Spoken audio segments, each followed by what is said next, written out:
حاجة في الجزئية النظرية أو أول درس في الأسلوب النظري معانا، وإحنا هنتعرف الفرق بين الأري والأوبجكت. إحنا لسه في سيكشن مودرن جافا سكريبت. طيب يا عم زياد، أنت ليه عايز تقول لي أو ليه عايز تفهمني الفرق بين الأري والأوبجكت؟ أنا هستفاد منه إيه؟ تعال أقول لك بكل اختصار إن الفرق بين الأري والأوبجكت هو فرق مهم جدا. زي ما أنت شايف معايا دلوقتي في التابلت، إن الأوبجكت بتاعك الأوبجكت هنفترض إن هو بطاقتك الشخصية. طب ليه بطاقة الشخصية؟ لأن بطاقتك الشخصية متحددة، الاسم في حتة معينة، الرقم القومي في حتة معينة، تاريخ الميلاد في حتة معينة، صورتك في حتة معينة.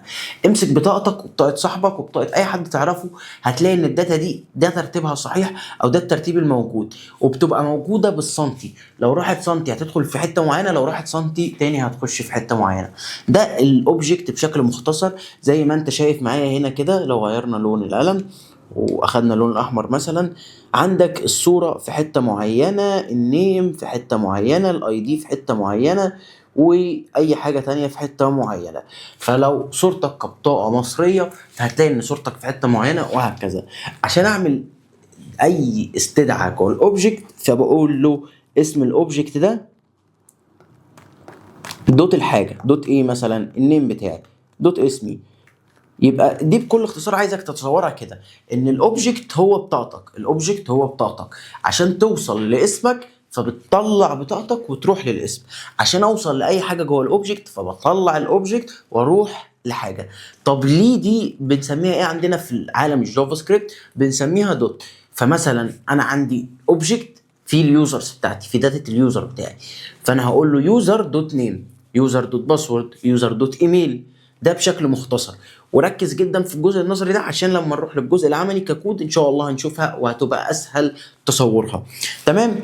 طيب بالنسبه للاري، الاري دي لسته، الاري دي لسته زي ما شرحنا جزئيه الاوبجكت ان هو بطاقتك. فلو جينا بقى شفنا الاري، هنفترض ان الاري دي لسته طلبات البيت. نفترض ان حضرتك شخص متجوز او لسه طالب، فوالدتك او زوجتك بتديك لسته لطلبات البيت وانت بتنزل تجيبها. هل لو جبت حاجه قبل حاجه هتفرق؟ لا. هل بنقول له الليسته دوت كذا يعني بفتح الليسته واقول له هات لي منها كذا؟ لا. انا بكون ممكن احفظ الحاجات دي واجيبها. فده عندنا احنا عملناه هنا بمثال عملي بسيط. ميلك، ايجز، بريج، ابل، تشيز، ايا يكن. انت مش محتاج تفتح الليسته عشان تجيب منها الداتا. طب هتقول لي طب انا ممكن ابقى محتاج ان افتح الليست عشان انا ناسي. لا، مش دي، مش عايزك تدخلني في النقطه دي. انت مش محتاج تكون تفتح الليسته عشان تجيب داتا فعليه. انت ممكن تنزل تجيب اللبن والبيض والجبنه والعيش وكل حاجه من غير ما تكون معاك لسته حافظهم في دماغك. لكن بطاقتك لو رحت مصلحه حكوميه هيقول لك طلع بطاقتك، مش هيقول لك طلع الليسته اللي معاك. لو دخلت السوبر ماركت مش هيقول لك طلع الليسته. ده بشكل مختصر. طيب في الاري في حاجه كمان، في حاجه كمان مهمه. انا ممكن اعرض الاري كلها لما باجي مثلا الوب على الاري، فبقول له اسم الاري بتاعتي لو تعرضت لاي لغه برمجه، وبفتح الاقواس دي وبقول له الاندكس بتاع العنصر بتاعي. مش بقول له دوت كذا. الاندكس بتاع العنصر بتاعي ده اللي هو بيمثل ايه؟ بيمثل ترتيب العنصر بتاعي. زي ما انت شايف هنا، في هنا لبن، في هنا ايه، في بيض، وفي عيش. فاللبن قبل العيش، نفترض انك مرتبهم كده عشان ده ترتيبهم في السوبر ماركت، ان اللبن قبل العيش بتاعك.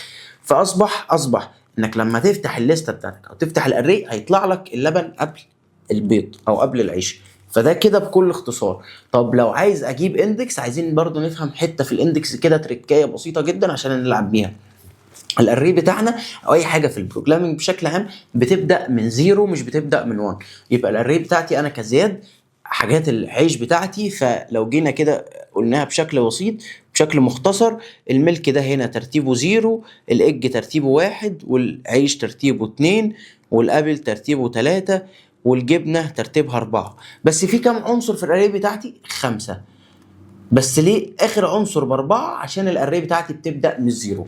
ده بكل اختصار اللي عايزين نتعرض ليه في مفهوم الاوبجكت والاري. وتابع الدرس العملي اللي هتلاقيه تحت السكشن ده عشان تفهم اكتر.